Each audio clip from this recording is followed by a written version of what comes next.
don't mind me, I'm just behind here. Y'all wanna come behind here, y'all? Well, yeah, it is right here, right? So all your art is in slides behind that, so if you wanna run that too. Just tell me when to go. Or Shaun, if you want to. Hey, you made me do like a slideshow and just keep going.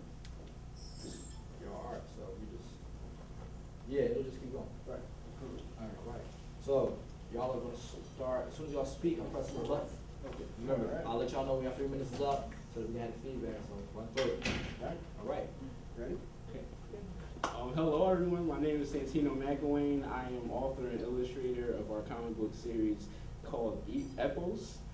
And I am Shaun L. I am the artist / assistant of dialoguist. Assistant dialoguist. I help write the dialogue and I ink and kind of color all the pictures in Epos.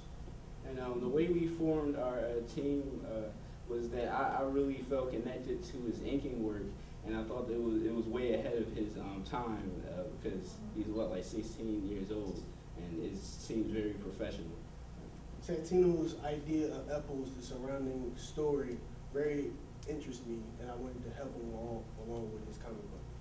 So basically the story is very sci-fi oriented, and the main character, it brings a certain dynamic because he wants to save the universe from itself instead of fighting an alien antagonist. So we kind of wanted to change it up on that. The problem that we're trying to target is that nowadays, like, people have the feeling that their ideas are too small or like too outlandish to be accepted by the public. And like by writing our stories and like creating our characters, we want to give them inspiration, like, and hope, like, just to think bigger on a whole nother scale. Like, for example, when I was younger, I used to do comic books all the time, and I used to think my stories were too big and like messy and wouldn't fit together. But as I grew older, I played games like Mass Effect and watched films such as 2001: Space Odyssey, and it really had these big, complex story arcs, and it actually made sense. So it gave me the inspiration to actually like do bigger and like better stories, and it helped me out along that way. So as for the money purposes, we hope that sponsors will like our ideas and provide funds. And we ask you to read it when it's done, and we hope you get enthralled by the characters, and we hope you love it. So. Well, as you can see here, I don't know if you're paying attention or not by listening to it, but as the pictures slide through, these are the concept characters, the comic book title, and the basic for the squares, the comic book concept, the story in the background. Like he said, I hope you enjoyed the story. Thank you for listening. All right. Judges. We'll clap.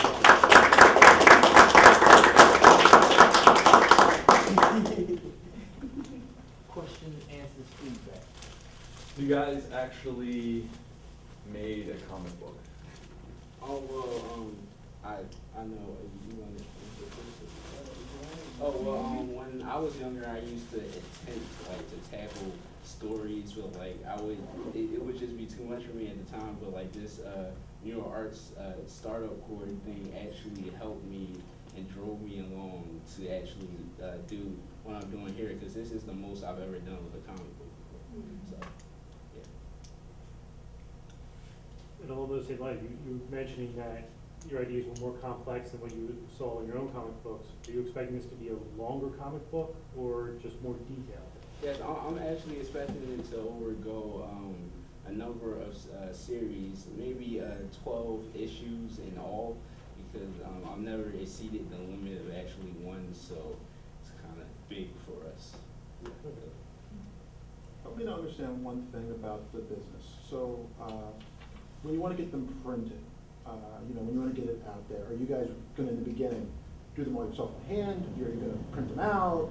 How are you going to kind of keep the costs kind of low while you can get it out there? I believe that after we do them by hand and ink them, we're going to scan it into the computer, use programs maybe like Photoshop, and edit them out, redefine maybe a few minor details and stuff, and add the dialogue, print them out, make a couple copies, and go from there.